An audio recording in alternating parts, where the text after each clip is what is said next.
Y'all, I got the darkest kitchen in the whole world. And ever since I moved into this beach house, the sunlight is not back over here where I kind of live. I have a small, tiny house. I have a tiny house that's a cinder block tiny house. And so my living space and my kitchen and my bedroom is all one room. And it's nice because it's kind of nestled over here in the corner where there's a lot of trees and, foliage and stuff. And it doesn't get a lot of that hot Florida sun over here. But the bad thing is, from a filming standpoint, I don't have good lighting, and I like natural lighting. I don't really like using those ring things if I don't have to. And, I just wanted to start cooking again and just sharing stories and sharing recipes and just, I don't know, shooting the shit and meeting people. And I love to cook. Have always loved to cook. My grandmother was a great cook, of course. I think we all remember our grandmothers as really great cooks. And, it just kind of inspired me the other day. I work at this market, this little local market. It's family owned for years. And people come in there and they're just like, oh my God, this place. I remember this place when I was I'm browning hamburger meat and I'm throwing in bell pepper and onion. I'm talking to you. I don't need to show you that. I'll show you in a minute. And anyway, I'm at this market, and this lady, can you see me? I know it's going to show. I have the worst camera right now, too. It's just my iPhone. It's just my iPhone. But, okay, I'm letting this simmer down. I'm going to show you. Can you see? Just bell pepper and hamburger. I haven't even seasoned it with salt and pepper. Because I'm going to do something Getto, y'all. And it's probably not good for me, but I'm doing it anyway because I have it. And I'm using Lipton onion soup mix. And I'm using the onion mushroom. Oh my. Okay. So, I'm going to use this to season this, and then I'm going to pour in a can of tomato juice. And the reason why I'm using juice is this is kind of like a soupy kind of thing, and it's going to kind of thicken up a little bit.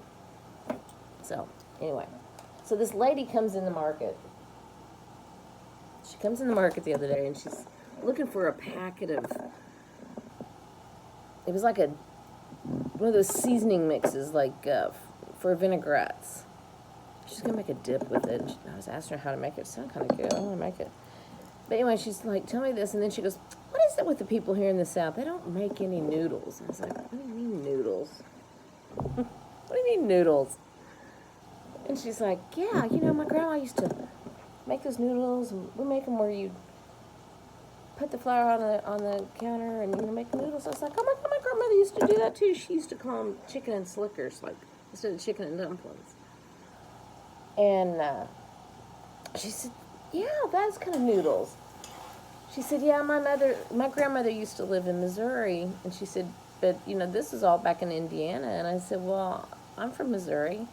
She said, really, where? And I said, really, where are you from? In Missouri? I'm from Missouri. And she said, Springfield. And I was like, really? That's where my grandma was from. And here it was like those same noodles. I love those noodles, but I have to be gluten-free now. So I'm going to make that, but I'm going to find a good gluten-free option that's not going to kill me. And it has a healthier option for me. And hopefully you can enjoy it too, because they're so good. But I just thought that was so cool. And it just made me think about all these recipes and all these things that we have passed down. It's so important to do it because the world's changing so much. I mean, there's so many videos about food and all that. And really, you got to be there for the personality, I guess, because anybody can make anything. There's so many amazing things out there, so many amazing chefs, so many people. teaching such fun stuff, but I really like learning about cultures, and I like learning about just people, how they grew up and what they ate. I don't care if you grew up in a trailer park and you ate, you know, SpaghettiOs, you know. I pretty much could have grown up in a trailer park. My favorite thing was eating a weenie on Wonder Bread. Oh, that makes it. I just snorted too. Did you hear that? That's hilarious. Alright, I'm browning this. Now I'm going to add this. Can you see it? I like the mushroom mix with it. I got this one day on the fly to make hamburgers with a friend of mine. So I had 2 packets in here. But I'm going to put this one in here. I'm going to put the whole thing in there. And then I'm just going to season it around in there and let it kind of, let it kind of just,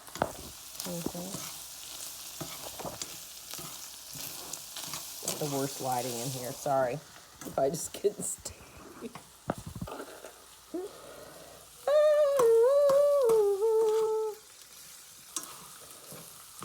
So anyway, it just made me think about that. It was during the holidays, and you know how people, they just, to me, I feel like cooking brings people together. It's the experience. I've loved learning about people's cultures and things. My first husband was Jewish, and I got to learn a lot about the Jewish culture, being married to him, and the food that was served. And his mom made amazing potato latkes with the applesauce.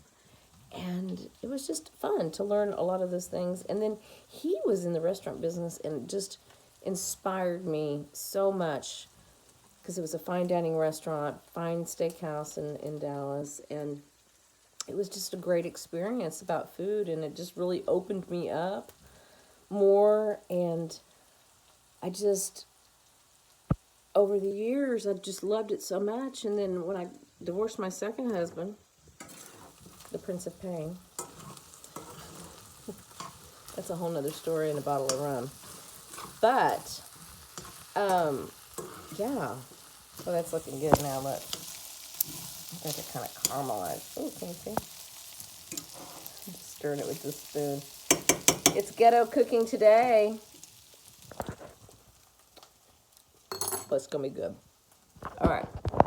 So it just inspired me so much.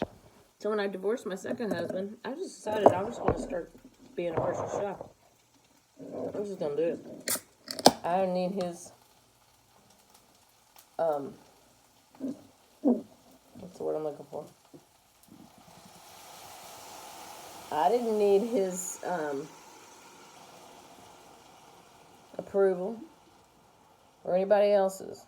I just knew I loved to cook, and I was good at it, and I was creative. What I didn't realize is when I started personal chefing, how hard it was because, I mean, it was great, but I started to kind of zero in on like these little parties with like 12 people or less, not big parties. And we'd have a whole theme, we'd do a whole menu, we'd do some cool invitations, we'd make it a big production. We had a great time doing that, and that was my introduction into catering. And then I started working for a lady who owned a catering company, and she had the coolest concept. Oh, shit. She had the coolest concept, and like over 700, not 700, over 100 items. Let me exaggerate just a little. Everything's bigger in Texas, even the stories. And, but anyway, she just basically was a home cook, but she took amazing recipes from her family and things that she's known over the years where she was from Louisiana.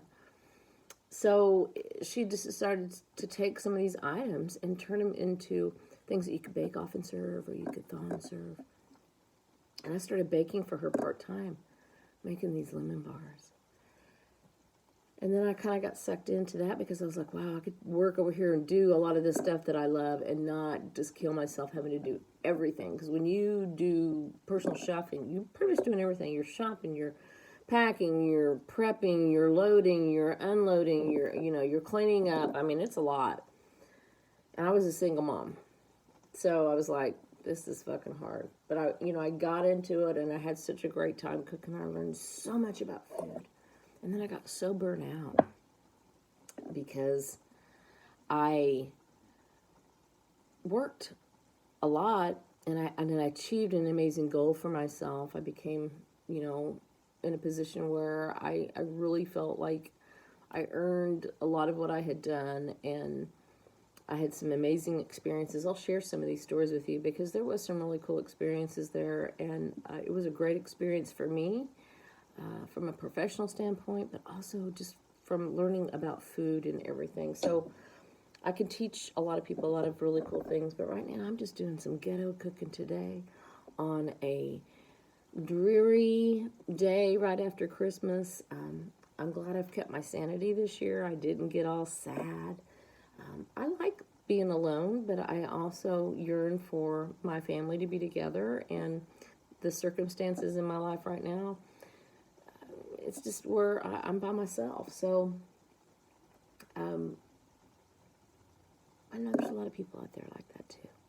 So if you are, here's to you. And yeah, I'm going to cook this, let it simmer down for a little while, and then I'm going to serve it. I've got some gluten-free linguine in here. And that's what I'm going to have today. But I just got to thinking, what is it that you like to cook, or that you have been inspired to cook from somebody else, like your grandmother or your mother or some other family member, or, who inspired you to cook? And what could you teach me? I just would love to know something that you make that I don't know how to make. And let's make something together. What do you think?